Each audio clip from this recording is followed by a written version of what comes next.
Hey guys, Jonah here, back with a beer review, and this one could go wrong. We shall see, we shall see.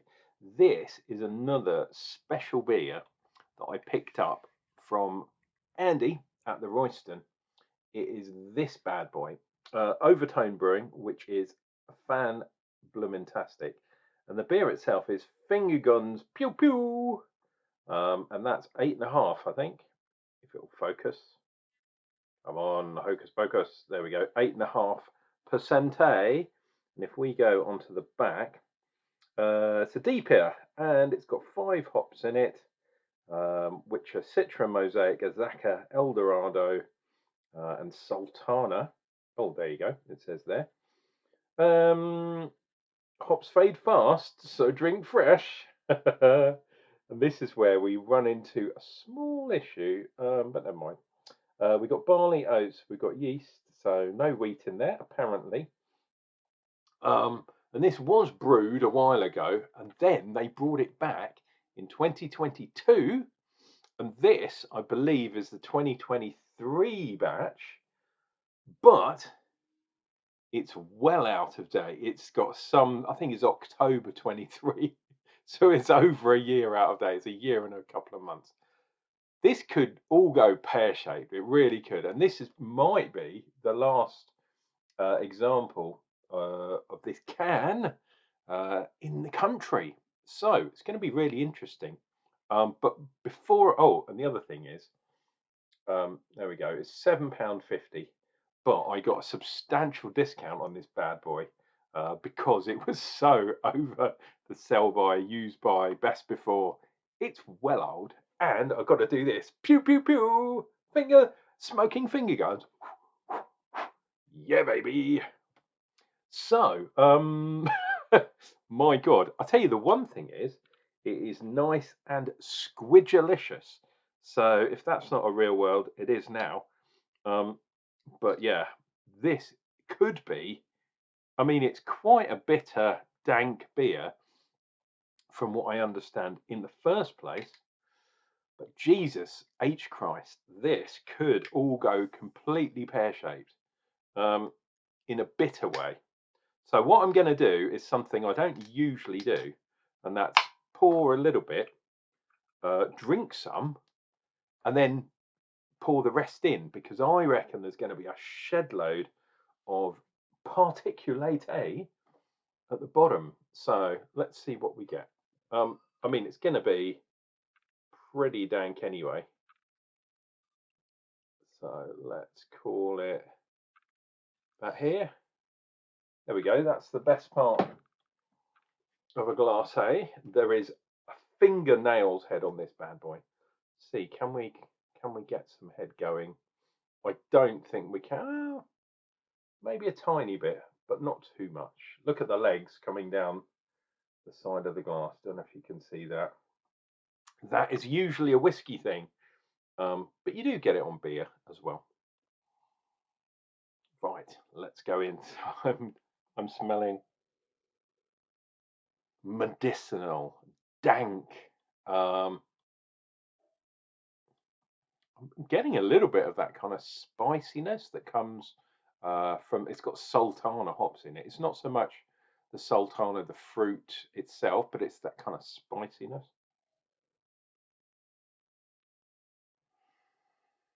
Wow, there's pine. There is no tropicalness in there. All I can smell is like medicinal TCP nonsense. That's usually not a good sign.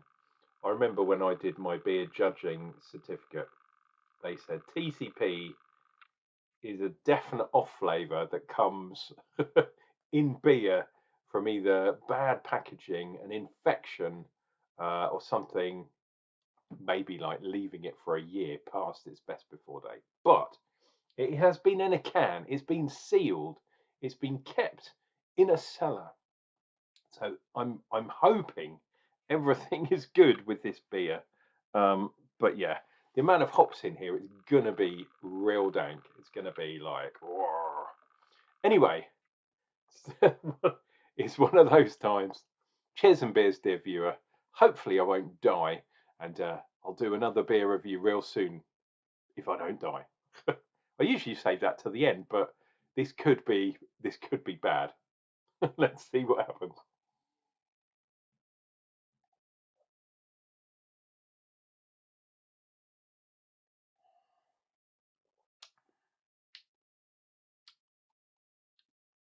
Okay, not too bad. There is a touch of that kind of TCP in there, but it's not full on like taken over the whole beer. So maybe that's just part of the kind of dankness of the beer. I don't know for sure, but I'm getting tropicalness now. How random is that? I'm actually getting tropical hops. I'm getting the spiciness there too. I'm getting a huge amount of pine, a huge amount of like pine in the rain, um, drinking from a muddy puddle in a rainstorm in a pine forest. Ooh, that is what that tastes like.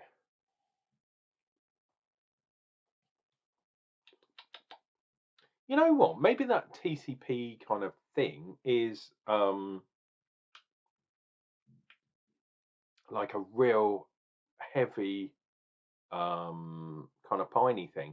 Azaka hops, and I've just looked over there. Azaka hops are quite potent. Right, let's dive back in again.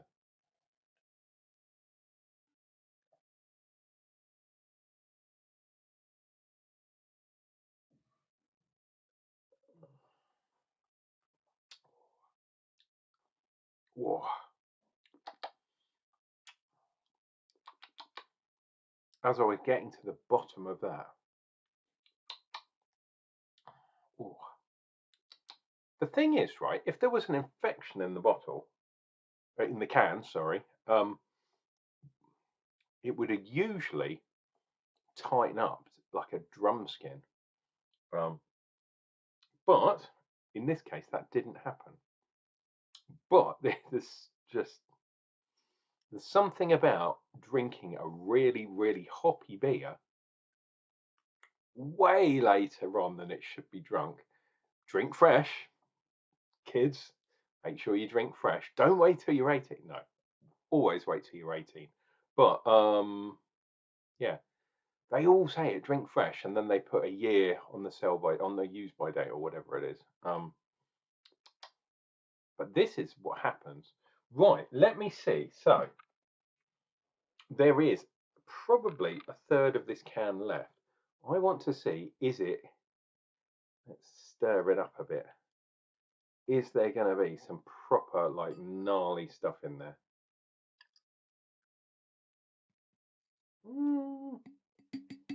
Doesn't look like there's any floaters.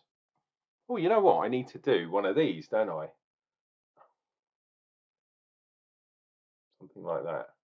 And then go like that. My God.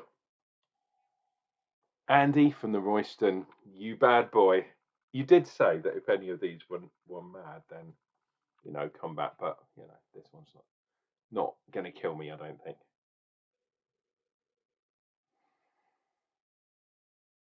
That's really weird. So I've shaken up the can, and this is looking proper thick and gnarly, but there are no floaty bits, not from what I can see, which is a good sign. In fact, there's probably more head there than there was to start with. Oh, while we're looking, the head is not stuck to the side of the glass at all, and that's not unusual with these stronger beers. Unless it was a dark beer, like some of the imperial stouts have an absolute fantastic lacing. But the DIPAs and TIPAs and queepers, you ever had a quadruple? Jesus, a quadruple IPA? Wow. But we're not near this with this bad boy. DIPA go up to sort of 9-10% sometimes, and then TIPAs kick in. Wow.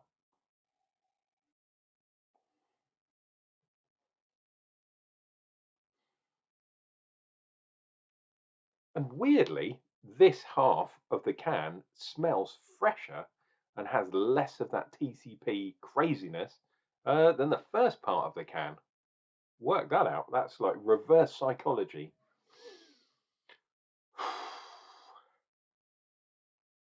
It's where it could go pear-shaped.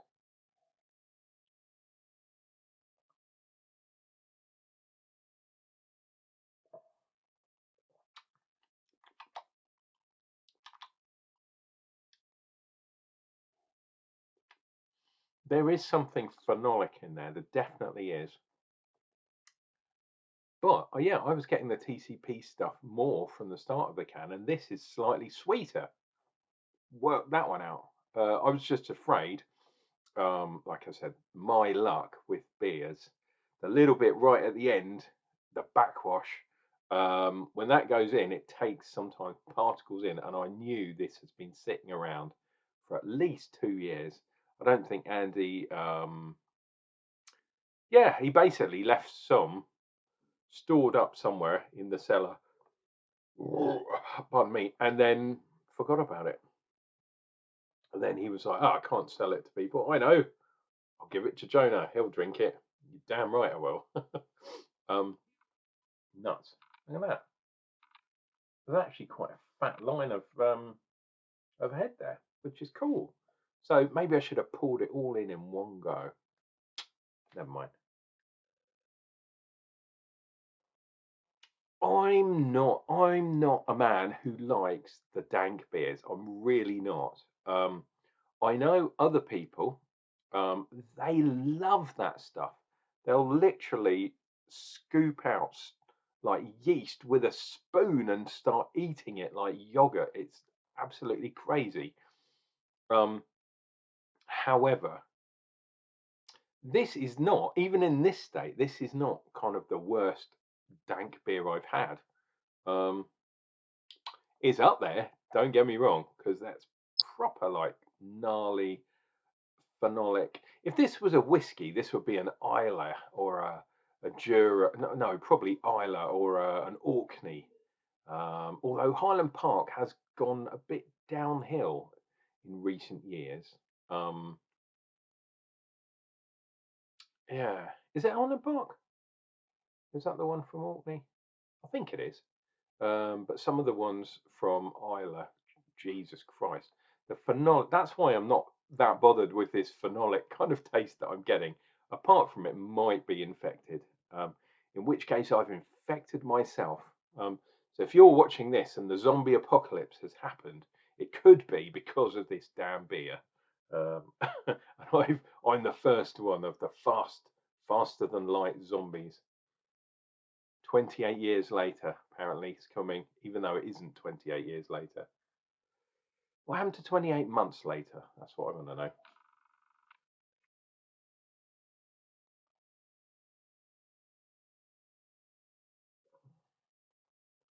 Whoa. There is something to be said from the bitterness of bitter hops. And that's what I'm getting here. Oh, actually, well, I'll put that down. Look at that. That last bit has caused some fantastic lacing. Don't know what's happened there. The first top of the glass, no lacing at all. Anywho, that is, or that was, probably the last in existence Overtone finger guns. Pew pew.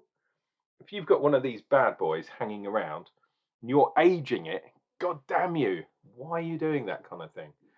But I know there is a small section of the beer community um, that loves aged beers, and they will age all sorts of beers.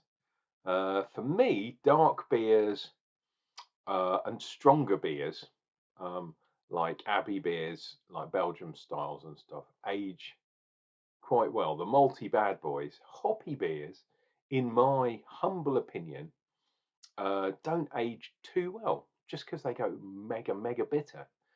But if you like that, if you like being slapped with a wet piece of hop in the face, um, maybe aging DIPAs and TIPAs and stuff. I mean, they do have the alcoholic strength to age well. It's just the hops tend to go obscenely bitter. Whoa, I can taste my fillings now. I think that ridiculous hop overdose of hops has kind of done something to my fillings. I think maybe my fillings are going to drop out. Is that a good thing, dear viewer? Who knows? Leave me a comment down below. An 8.5% beer is kicking in and I can feel it, which is fantastic. Anyhow, that is another special strong beer sponsored by the Royston down in Broadstairs. If you're ever that way, hit me up and I'll come and visit you, and I'll even sign your t-shirt and all that. I'll sign your chest if you buy me a beer. This has been Unclejona, drinking beers and getting slightly tipsy so you don't have to. It's all for your entertainment, dear viewer. I'll be back with another Advent review, and I'll also be back with another strong bad boy, and that's going to come up. It's going to come up real soon.